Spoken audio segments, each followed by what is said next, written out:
लोग कहते हैं ठगवा गैंग कोड वर्ड में। और वर्तमान परिवेश में जो 10 साल का शासन व्यवस्था जो है, स्पष्ट रूप से हमारे समाज के लोगों को बोलने का, चलने का संविधान प्रदत्त अधिकार आर्टिकल 19 का हनन कर रहा है। जो स्पष्ट नहीं बात कर सकता है तो उसका कोडिंग रूप में लोग, हमारे पढ़े लिखे लोग बोल रहे हैं, और वह कोडिंग रूप हमारे समाज के लोग नहीं जानते हैं। लेकिन अभिव्यक्ति की आज़ादी जो है, इसके तहत हम अपने समाज में स्पष्ट रूप से और कलेजा ठोक करके कहेंगे वह ठगवा गैंग और मनुवादी दूसरा कोई नहीं है। हमारे देश का एक विदेशी ब्राह्मण जात है, वह ठगवा गैंग है। यह बोलने में कोई पाप नहीं है, अना हमें डर लगता है। अब अंबेडकर जी के बारे में जान लीजिए कि इसे विश्व का सिंबल ऑफ नॉलेज यानी ज्ञान का प्रतीक बाबा साहेब भीमराव अंबेडकर हैं, जिनकी प्रतिमा को अपने भारत में, उन्हीं के देश में, उन्हीं के जमीन पर खंडित किया जाता है। यह कोई दूसरा नहीं है, बर्मा के मुख से पैदा हुआ ब्राह्मण है। ये सब सोचने की बात है। उसी प्रकार वो जो है सारे विश्व में, सारे जगत को महान के रूप में प्रचलित हुए, और यहाँ पर भारत देश में, अपने ही देश में हम लोगों को ठगवा गैंग द्वारा, ब्राह्मणों द्वारा प्रचार किया गया कि वह तो अनुसूचित जाति का नेता है, वो हरिजनों का नेता है। अब हरिजन का नेता है तो वह अछूत है। तो अब यादव समाज के लोग, जो मतलब मुख्यमंत्री बना था यूपी में अखिलेश यादव, और योगी जो आए तो वह मुख्यमंत्री भवन को और मुख्यमंत्री की कुर्सी को गंगा जल से धुलवाया गया और काशी के ब्राह्मणों को बुला करके उस कुर्सी को पवित्र किया गया। तो क्या वो मतलब शूद्र नहीं है? जब प्रताड़ित किया गया राजनीतिक और सामाजिक स्तर से बहुमत के बल पर, तब अखिलेश यादव खुद मतलब कि इसे ब्राह्मणवादी के विरोध में खड़ा होकर के और सार्वजनिक रूप से बोला, गर्व से कहो हम शूद्र हैं, हम हिंदू नहीं है। तारीफ है, विलंब से ही सही, लेकिन बाबा साहेब के अंबेडकर के द्वारा दिए हुए अधिकार के बल पर उनको सद्बुद्धि हुआ।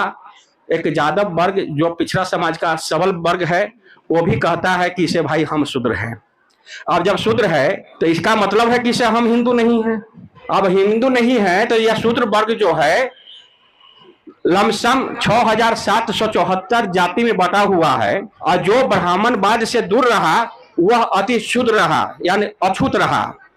अजय मलाह जो है, कोयरी है, कुर्मी है, गुआर है, सुनार है, कलवार है, ये सब शूद्र रहा। मतलब कि इसे शूद्र को दो श्रेणी में बांटा गया, अछूत और छूत, यानी छुअल जा सकैया। कोयरी भाई छुआ सकैया, मलाह भाई छुआ सकैया, वो हमरा दूरा पर जमीन पर बैठ सकैया।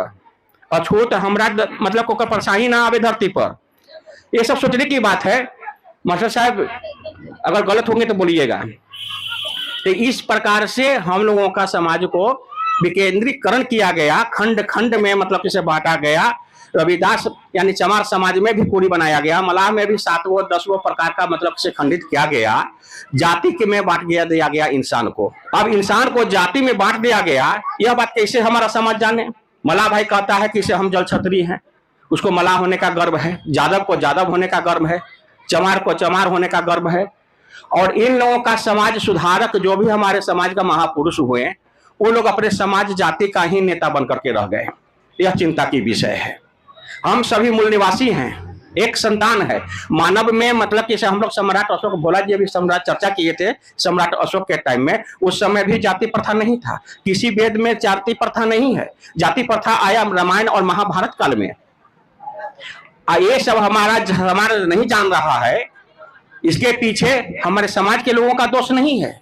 वर्तमान परिवेश में जो हमारे समाज के पढ़े लिखे लोग हैं, वह सारा दोष उनका है। थोड़ा बहुत हम पढ़ लिख लिए हैं, हम अंबेडकर का अनुयायी बनने का मतलब कि इसे प्रयास कर रहे हैं, और हम आशा करते हैं कि इसे हम अपने जीवन काल में अनुयायी बन जाएं। लेकिन हम बात अनुयायी बने या न बने, यह हमारे कर्म के ऊपर निर्भर करता है। मैं दावा नहीं कर सकता हूं कि मैं अनुयायी हूं। मैं अंबेडकर साहब का भक्ति नहीं करता हूं, संत शिरोमणि जी का भक्ति नहीं करता हूं, परियार रामास्वामी का भक्ति नहीं करता हूं। उनका अनुयायी बनता हूं। एक उनका आदर्श जो है, उनका एक आदर्शवाद चेला बनने की कोशिश कर रहा हूं, और उनकी जीवनी गाथा को पढ़े हैं तब हम जाने हैं।